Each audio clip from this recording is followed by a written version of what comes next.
Hello and welcome to a very special and important edition of Talk Therapy brought to you by Driveway Devi. I'm Karthik on behalf of Driveway Devi. I feel like referencing a pop rock song from my era, which was called Erase and Rewind. Unfortunately, that mantra or formula can't be applied to real life. Otherwise, I'm sure many of us would take it up at various points and stages and phases.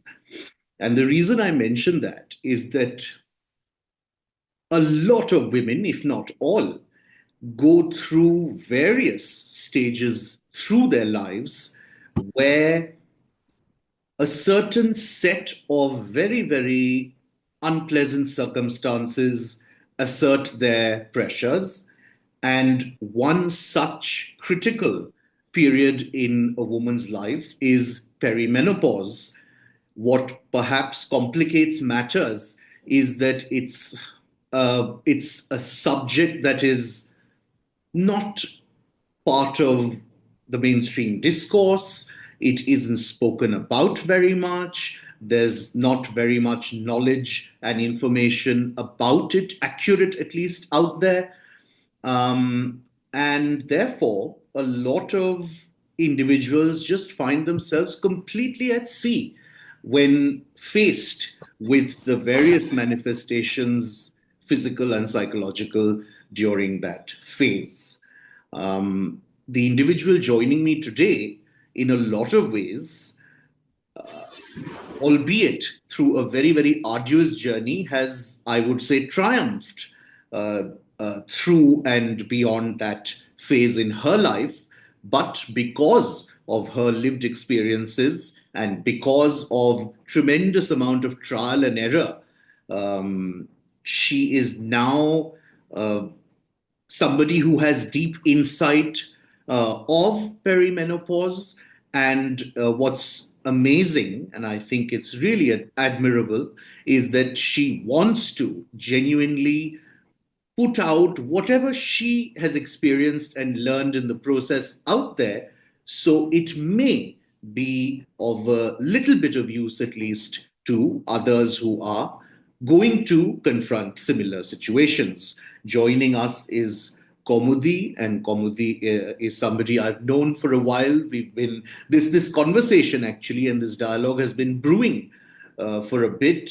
It was marinating for the longest time, and I think it's fitting that it kept getting pushed because now more than ever, she is excellently well informed. We're calling the session Paused and Reset. And I'm very grateful that she's joining us. Welcome, Kaumudi. Thank you so much for having me, Karthik. Let's get straight into it. And before we get into specifics, I want you to generally tell us about how significant you would consider this entire perimenopause period in your life. Oh, I think it's very, very significant. I mean, it honestly, it changed my whole life. Um, I never imagined, I honestly never imagined that this is what I would go through. I didn't even know what perimenopause was, to be very honest. Um, in 2022, I got my first hot flash. And I was like, I didn't realize it was a hot flash. I live in Mumbai, so I thought it was the humidity, which was getting to me. And it turned out I was with a bunch of people, and I was like, oh my God, it's so hot. It's so hot. I'm sweating. And, and I could feel the prickly heat go up and down my body, like in waves. And everyone was like, no, it's not humid. And apparently I was the only one feeling it. And then one of my friends who had already started with perimenopause just took me aside and said, Kaumudi, I think you're getting a hot flash. And I was like, what? No, that's not possible. I still get my period. I'm not menopause. I don't have menopause. And she was like, no, I think you're going through something called perimenopause. It starts before. And that's how I got to know that there's a possibility that I might be going through perimenopause. And here's the funniest thing, I thought that was going to be the worst of it. Mm. And that was actually the first thing that happened amongst many things, amongst many symptoms, which honestly, I would say derailed my life for the next couple of years because I was not informed on it and I had no idea what to expect. The hits kept coming. We'll get into the derailment in significant detail, but very quickly before we do, I want to ask that there is this perception, and I think in certain cases it's very much true as well, that particularly when we endure certain amount of trauma and testing situations and circumstances, we tend to emerge stronger, more resilient, and even above and beyond that, I think there is a like we've titled it, a resetting and a sort of a casting of one's priorities and the way one looks at life. Do you think that your perimenopause years have been all negative, or has there been any positives that have come out of it? See, honestly, from 2022 to 2024, I was only seeing it in negatives. Hmm. The only time you see something in positive when something is changing for the better. Yeah. I was trying to look for a silver lining because I've always lived my life in gratitude. Honestly, there was no silver lining at that time. And it was very difficult because during perimenopause, you are overwhelmed physically, mentally, and emotionally. So, where do you find that solace? You know? So, for me, I did not see the positives at all. The only positive I thought is when I hit menopause, no more period. Hmm. So that's the only thing. No more PMSing. you Sure. know so that's the only thing I thought, but I'm still perimenopausal, so that's not happened to me yet. And there was no silver lining, there was no positive. The only positives I saw when I started seeing things change, and when I was able to control the symptoms and my body slowly, that's the only time I saw a positive. There was And which nothing. in the overall scheme of things is relatively recent. Part of it, the most significant part is recent, September 2024 onwards. But I had small wins along the way. I which initially when I had perimenopause, I had refused to get on medication. I was taking the high road. I don't know why I thought that was a good idea, but I was like, well, our great grandmothers went through this and they managed without medication. So if I eat healthy, if I eat right, you know, I will be able to manage this. And I went to a dietitian. I changed my whole diet. I managed to lose weight, also the weight I put on, but it wasn't something I could sustain over a period of time. Yeah, but I And mean, in fundamentally speaking, it's a wonderful ideal to aspire to by and large, try and do without medication. exactly, but it was so harsh on my body, and the symptoms started escalating and getting worse. So I think from March to April 2022 to October 2022, I was battling the symptoms organically and just through my diet. But the hot flashes, the night sweats, the migraines, I started getting migraines once or twice a week. And a migraine is not just a headache, it's something that just Of course. totally inebriates you. You can't move, you can't do anything. Absolutely. So it became a little out of control, and then I said, okay, I will get into medication. So when I first got onto medication, which I'll talk about a little later, my hot flashes, my night sweats, and my hot sweats, Migraines. night migraines were under control. So these were the small wins that I Hmm. had, but Okay, that was just a very small I'm part. sorry I'm interrupting. So now that we have sort of embarked on the symptoms, tell us a little bit about them in detail, because also we want to understand symptoms that were physical, symptoms that were probably as a result or consequence of those uncontrollable physical symptoms, then also had a certain amount of mental impact.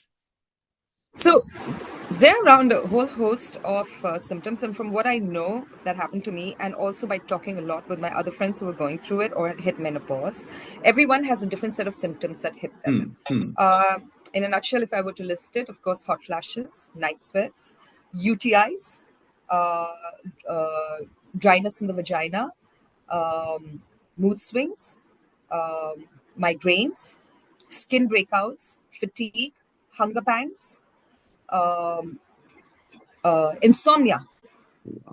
So these are just some of the symptoms that are there. There are many more for different women. Okay, joint aches. Joint aches is also one of them, and amongst others. And these were the symptoms that I had faced. I'm going to ask you a very, very potentially naive question. And because you've been through it and, ostensibly a certain amount of research, study, talking to people, etc., why does this happen in the first place?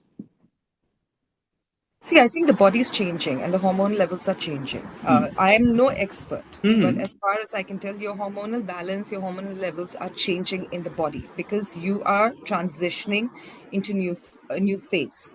So your periods also at this time become irregular. Hmm. So everything in your body is changing internally, and this is letting out symptoms, or this is putting symptoms because when you go into menopause, these symptoms persist for a while. I have friends who've gone through menopause and they're still getting hot flashes and they've had menopause for 5 years. Oh, So gosh. that doesn't stop. So it's more like I'm guessing. Again, I'm not an expert. This is Sure. literally your gateway symptoms moving into menopause. I appreciate that, and I think you've also reiterated it a few times, and I will one last time, and then we won't anymore. That of course, whatever we are talking about in your sharing is things that have been specific to you and your case. Yes. Um, you mentioned a whole bunch of very scary symptoms. Talk a little bit about how they came about in the sense that did a lot of them come sort of together? Were they staggered?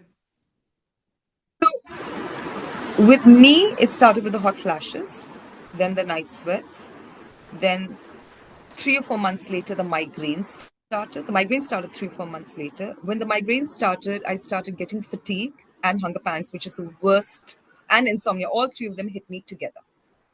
So my schedule became I couldn't sleep. My schedule was basically I couldn't sleep till 4 a.m. By 3 o'clock, I would give in to hunger pangs. Zomato became my best friend. I was ordering junk food at that time to eat. I would not be able to wake up in the morning. And when I did wake up, I would wake up fatigued and tired, like I didn't want to get out of bed. Honestly, this was a really vicious cycle. Um, when I got onto the medication, uh, while it controlled my migraines, night sweats, and hot flashes, it didn't control this, at least not in the beginning. So yeah, that was bad. Then I think I got my first UTI then. I'd never had a UTI in my life. And I was actually getting checked for uh, dengue or malaria. And that's when we discovered I had UTI. And it was very dangerous because I don't get normal UTI symptoms, but I had UTI, but I didn't have any of the symptoms of UTI. So that happened.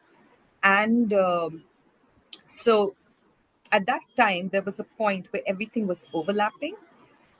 And that's when my mood swings started and I started feeling very low. Obviously, because all this was happening at the same time. In the course of 24 hours, imagine experiencing 8 to 10 symptoms at the same time. It's very overwhelming mentally and emotionally. One I want you to talk about, and I think it's important to underscore and at least share your sort of journey in terms of what kind of resources, how did you figure things out, whom did you go to, and because when we sort of spoke earlier also, you were very, very sort of grateful and to your school group. So I think it's important that you share that and the importance of community. And second, you were left so debilitated that it seriously impacted various facets of your life, personal and professional. Yes. Okay. So let me start with the research that I was Yeah. doing. When I started first going through the symptoms and I got to know what was perimenopause, I thought the best thing to do was put it on my school group. So I Hmm. put it in my batch group and my Mumbai alum group, and a lot of things came up in my batch group because a lot of girls were going through it, and they were talking about the different treatments that they were taking on. So they were taking on, some were doing HRT, which is hormonal replacement Yes. therapy, and some were doing Ayurveda, and some were doing homeopathic, and some had gone to some dietitian, and everyone was trying to chime in and say this is Correct. what they Correct. did and this is what they worked. So I started my research from there, and I visited a gynecologist, and while talking to her about my symptoms and everything, and I asked her about HRT, and what she said was that HRT is really good, and most of the girls who've done HRT were very happy with it. You know, um, their weight was under control. A lot of things were under control in terms of symptoms and their weight and everything. But what I did get to know is that HRT, if you are predisposed to any like heart disease or liver, Comorbidity. kidneys, lungs, or whatever, anything like that, or asthma, or whatever, it can have adverse side effects. And I've grown up in a time where it said that, do not, if you have fever, it'll go in a day. If it doesn't self-medicate, then 3 days later you go to a doctor's. I've grown up in that era of, I think a lot of us have. yeah. So I wasn't keen on doing HRT. So then I started doing But research eight and minute, started. I'm sorry, I'm only Yeah, yeah, interrupting, but I feel it's absolutely necessary. When you say I got to know, it's important that you share how, because that's the whole dilemma, isn't it? Because you go to a resource like your school group or community, everybody is of course, I mean, the condition itself is presents uniquely to each individual, and then of course everyone has their positive and negative predispositions towards allopathy or homeopathy or whatever they prefer, or they're conditioned to prioritize. So isn't it a question of too many cooks spoil the broth? I mean, Oh, that no, oh, kind of so so much confusion it can lead to. How do you even start getting clarity? no, so I had gone to a gynecologist. She was the one who explained to me that HRT, if you have any hereditary ailments, like I said, diabetes, or maybe heart issues, or asthma, even asthma, uh, then HRT is not recommended. So when she had interviewed me and asked me all that stuff, so I had asked her and I said, I'm thinking of taking the Ayurveda route, which she said is not a bad idea, but she could not recommend it to me, you know, and I'd have to go to an expert, or, for that. So this is where it came from. So while I got the basic therapies, or the idea of therapies that different people were using, I still went to a gynecologist and consulted with her first. So that is where it came from. And I decided that I didn't want to do HRT for whatever reason, because even if you aren't uh, predisposed to any of these things, the fact that there could be adverse side effects, I didn't want to risk it. I'd lived a very healthy lifestyle until then. I was trying to organically navigate through this. Yeah, I did yeah, not yeah. want that inside me. So I was like, I'll have to look at another option. And I chose Ayurveda at that time. Okay, and now come to this whole thing about, because obviously when you're facing 5, 7, 8, 10, such different and such testing symptoms simultaneously, and you say that you're waking up exhausted and you're feeling fatigued and you're feeling emotionally drained. Obviously all of this starts to make its presence felt in the professional and personal realms as well. Yes, that was okay. So one thing, I'm so sorry, I forgot to mention it earlier. One of the biggest symptoms for everyone, but this is because of the symptoms you're facing, is weight gain. So I used to be, I'm short. I'm 5 feet 2 inches, and I was 52 kgs. And gradually, I started putting on weight till I reached around 62 or 63 kgs, which is 10 kgs more for my frame. And when you're short, Yeah, it's it yeah, shows. yeah, It yeah, yeah, shows in yeah. how you don't look curvy, you look stocky. You know. Absolutely. So what happened is, when I would go to work, and um, we were coming out of lockdown and we were in a hybrid situation, and suddenly we were going to office every day. The reaction was like, "Oh my God, what happened to you?" And I was like, "Well, I put on a little weight. Yes, I know that. There's no need to be so shocked. It happens." And then they'd be like, "But don't you diet?" And I was like, "Okay, another perception, but it's all right." And that started happening. So initially, I didn't say anything, and then along the way, I started getting a little, honestly, a little. I felt body shamed, and not by everyone. Some of my friends were very supportive through it. Some people, it was just the tone that they used, like, oh, they were so surprised, like that could never happen to me, or you know, maybe their perception about me. I started feeling body shame, so I started every time someone made a comment about my weight, it didn't matter, it was a man or a woman, senior, junior. I was like, well, I'm perimenopausal. And the first question would be, what's that? And I was like, gateway to menopause. All women put on weight. Have you ever noticed how all women put on weight when they get older? Yes, I'm going through that. And I started talking about it, quite openly. That's how it started. That's how my talking to other people about it. And some people, women, were like, oh my God, I'm going through the same thing. Hmm. And I didn't realize it. So that's how I actually started making connections. But the reason I started talking about it openly is because I felt body shamed. And I was like, this is nature taking over my body. I should not feel ashamed. And Absolutely. that's when that's when I In started any like, case, I think it's fair to generalize that us Indians have little to no filter, and you'll have people walking down the sidewalk no, but commenting these I things. will add here, it was with some people, it was, they were interested in either knowing about it or they were going through it. So we were able to share experiences. Hmm. But there were people in my office who were like, oh, she should not talk about it. It is not professional. Hmm. Or she should not talk about it. It's not right. And I think this whole uh, taboo attached to how women mature and what we go through, whether it is our monthly periods, whether it is PMSing, whether it is menopause or perimenopause. No, we should normalize talking about it. So yeah, Yeah, but here I am now talking about it. it's that same, brown paper in which a sanitary pad has been wrapped up for decades and generations that continues to assert its shameful veil on all issues like.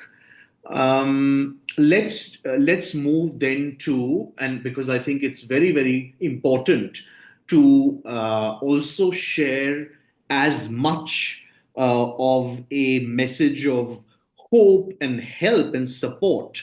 Uh, what were some steps, resources, or specific actions that began to help you manage this whole thing? So honestly, I thought I was a lost cause. Like I told you, I had hit 64 kgs. Then last year, now what happens is that when you're going through all this and you're overwhelmed by so many symptoms, even if you're on medication, something's always happening. Your body's changing. Uh, I think I could accept a lot of the changes. I could not accept the weight gain. And I knew that I was really low because of it. And it's not like I couldn't do anything. I was trying to go to gym, I had no energy. I was trying to do yoga, no energy. And then last year my dog, one of my dogs got cancer, and I got even more stressed out. In a period of 6 months, I put on another 4 kgs and I hit 68 kgs. It was bad. um, my hair started falling out. That's sorry, another falling hair is another symptom of that. And I cut my hair off. I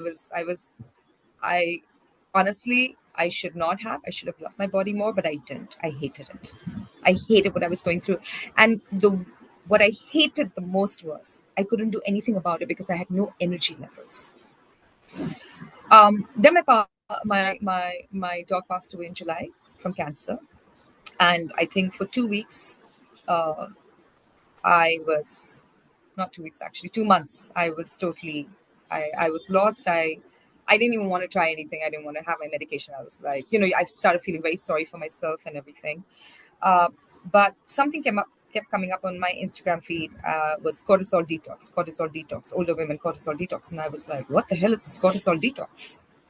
So I started doing research, like what is cortisol and what is cortisol detox. And then I realized, and this is again everything that I know from online and a little bit from uh, another gynac that I had seen and asked about.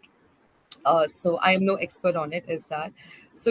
It's basically a hormone which is created by the adrenal glands, and it's related to your stress levels. And basically, it goes really high, which contributes to your stress levels, which contributes to your weight, which Right. It's contributes a vicious cycle. everything, and you get depressed. Also, it's overwhelming, right? So apparently, this can happen to people across any age group because it's a stress hormone. Hmm. But when women are going through perimenopause, almost all women will go through it because you're so stressed out with the symptoms, plus, the mental fatigue and everything, Yeah. which it contributes to as well. So, um, you can have your cortisol levels checked. I think you can do it. You can do a urine test, you can do a saliva test, you can do a blood test, and there is a cortisol shot or a detox. It can come in different forms. It could be pills. It could be a combination of pills. It could be a drink or whatever. And there's something called a cortisol detox that you have. And I put it again, my school group came to my rescue. I put it there. I said, guys, I'm hearing a lot about the cortisol detox. Does anyone know the recipe? Because I didn't want to pay for it, and I didn't know how genuine it was. I mean, if you followed every Sure. Instagram ad, what the hell? And then one of my juniors from school reached out to me. She DM'd me and she said, look, I've been doing this for ages. It is amazing. It's a combination of magnesium, ashwagandha, and a couple of other things. Magnesium helps you to sleep, and that gives your body enough rest, and then your energy levels come up. But it's going to take you, it'll take something like 2 months to kick in, 1 or 2 months. And she was like, I will give it to you. No one should have to pay for it. And she gave me the recipe. And I started making it home. So the first 1 week, I slept really well. But because I had insomnia, I built up a resistance to it. But it kicked in 2 months later, like she had predicted. Hmm. Hmm. But it didn't kick in just like that, you know. And this is really important because I don't know how much of it is coincidence or whatever. Um, I got into a relationship at that point, and that was around, I had been on the cortisol detox for 2 months. And like a dead battery, you jumpstart a dead battery. So you jumpstart a car because you have a dead battery. Something inside me, it was the same feeling, because I started releasing endorphins over the excitement or the happiness of a new Sure. relationship. The combination of the cortisol detox, my resolve to fight through this now, you know, and get out of my situation and start changing things. I Something jump started me, and I started getting my energy levels back, but it happened gradually. But I could feel it. Suddenly, I was waking up again at 6:30 in the morning, not at 8:30, and dragging myself out of bed. Suddenly, I had more energy levels to go to the gym. I had more stamina for yoga, and that's when things started Hmm. changing. Hmm. Hmm. But I want to. something had to change. I want to very quickly go back to the cortisol detox because it's part of information relating to that. Why does it sound like such a almost like a shady exchange of "ooh, I'll give you the recipe," and like is it not something that is available from a medical professional No, and can be overseen and administered in that way? no. So the thing is, see, it depends on the medication that you're on. Hmm. So let's say you're on HRT, Hmm. okay? Now, because of the components of cortisol, the cortisol detox, right? You could be on medication. You could take this on the side, and you could mess up your whole system because let's say you there could be too much magnesium Hmm. in your system. But I Then, imagine that's all the more need for a medical professional to no, be involved. absolutely, absolutely. But what I was doing is I wasn't on medication. Hmm. I was on Ayurveda, which did not Right, right. interfere with this. So Hmm. I checked with my Ayurveda consultant Correct, before I correct. got on the cortisol detox. Right. Sorry, I should have mentioned that. Yeah. So I had actually consulted with them and I said, this is what I'm doing. And because my Ayurveda pills had magnesium in it, I cross checked with them if this is something that I could consume, Hmm. you know. But for people who are on HRT, because like I said, it's a combination and it can be given to you, your doctor could give it to you in different combinations. You could be already having it without realizing it. Because most women that I know in my age group or who are going through perimenopause have already started on magnesium in different forms, whether it's a separate pill, whether it's a drink, whether it's the oil they're rubbing on their feet. But magnesium consumption has started for most of them. So in my opinion, you need to check.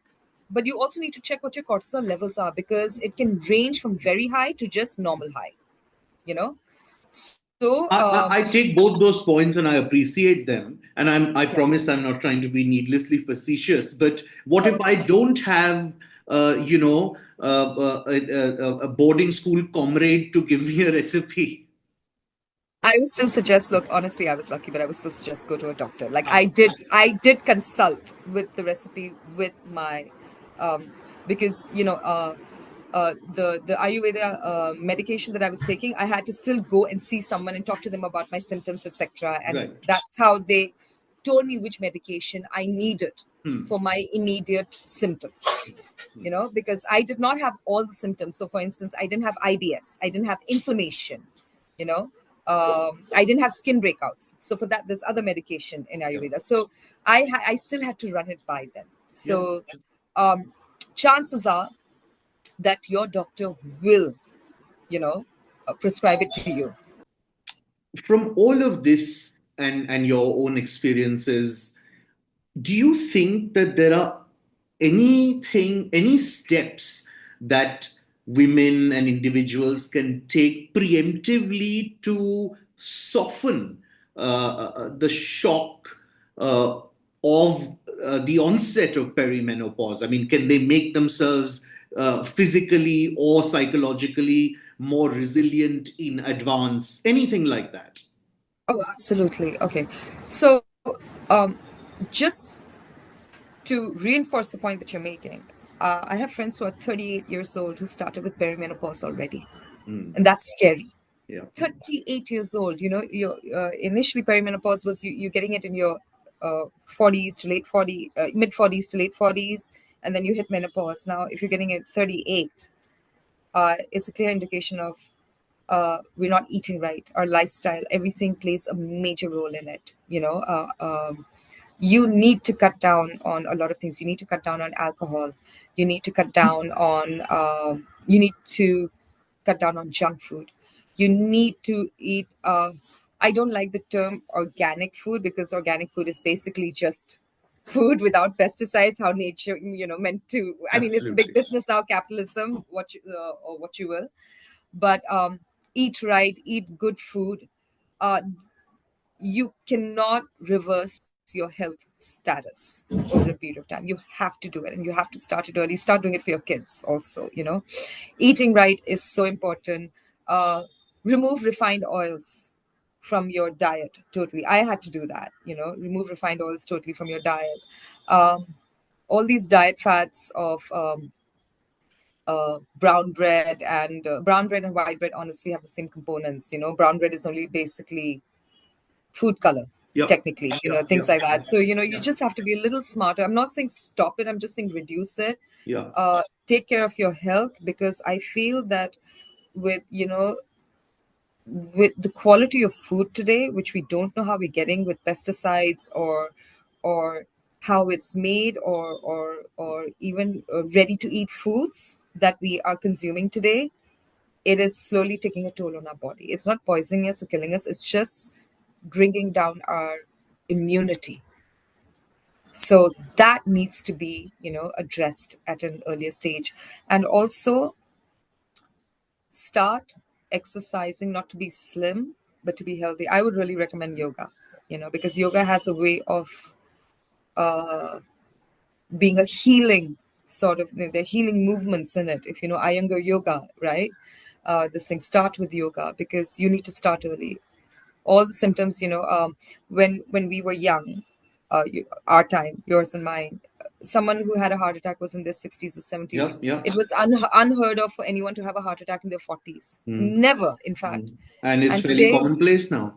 now it's commonplace in their late 20s and early 30s. Yeah. You know, it's crazy. It's crazy.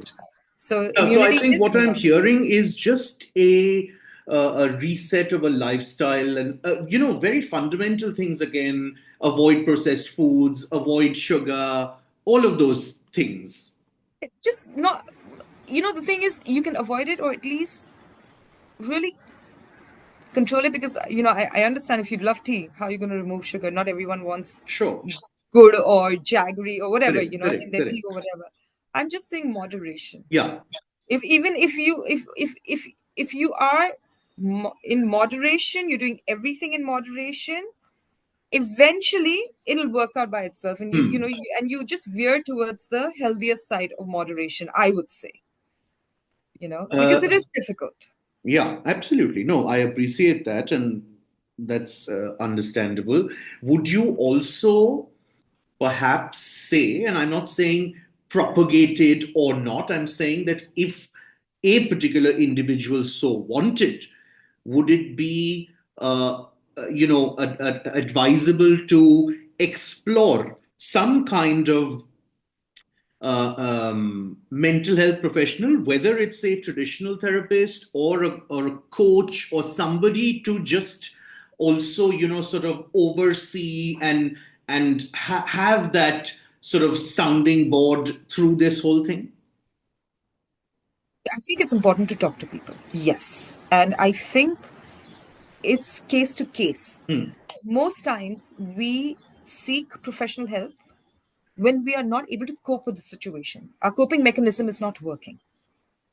You know what I'm saying? So if you feel that you're so overwhelmed that you don't you don't you don't know where to begin, you don't know how to start, yes, I was there at the tipping point, when I lost my dog. That's when I knew I was depressed, but I was so depressed I didn't even want to see someone, because losing my dog was the tipping point for me.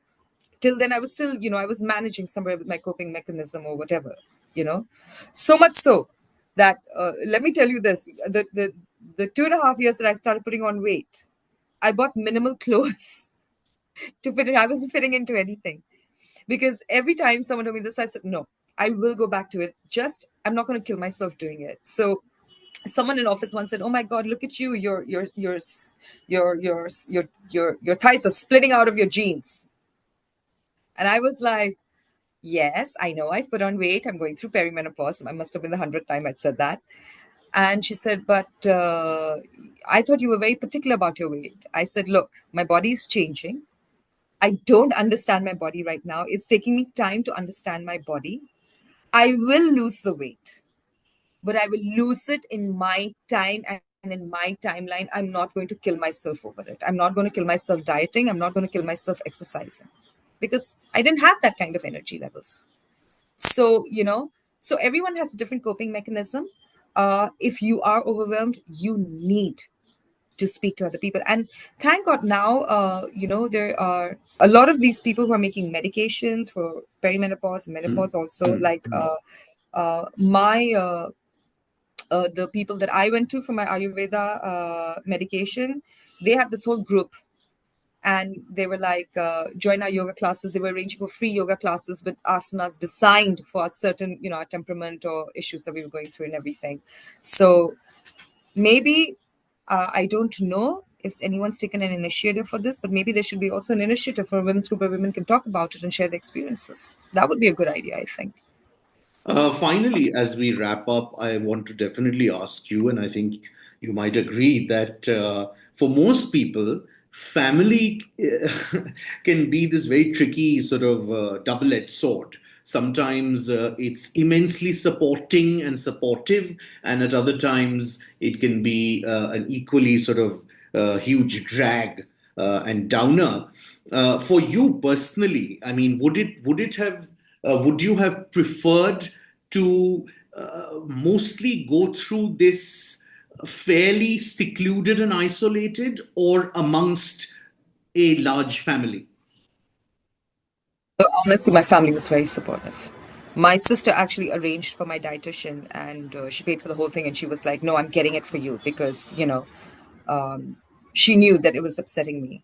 My father was extremely supportive, and in fact, my father, I think, was the one who called it. He was like, "You put on weight, it's okay. You're gonna lose it. I know you." He was just so chill about it. But he was there every step of the way, and he was like, "Have you gone to the gynac? Have you, he lives in Dehradun. I live in Mumbai."